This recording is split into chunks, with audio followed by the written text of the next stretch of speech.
Want to know how to use AI tools in your direct messages or spaces? Well, no worries.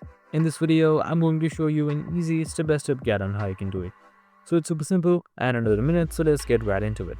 Now, first things first, just simply open up your Google Chat application or the website. So simply head towards chat.google.com and you should be right here. Now, on the left side, you should be seeing your direct messages and spaces. You can just simply select any one of those and then open up a chat box for yourself. Now, using AI is super simple.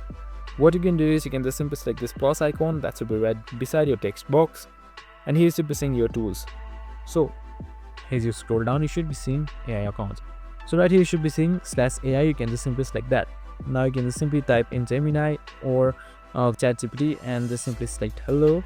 So I have just typed in this, and so as I have used the command, I can just simply install the app and use it just like this right here. Now as you can see right here, this should work for you under apps, and that's it. Super simple and easy. Now you can just use it accordingly. I hope this video helped. If it did, make sure to like, subscribe and tune in with us for more of these videos. See you in the next one.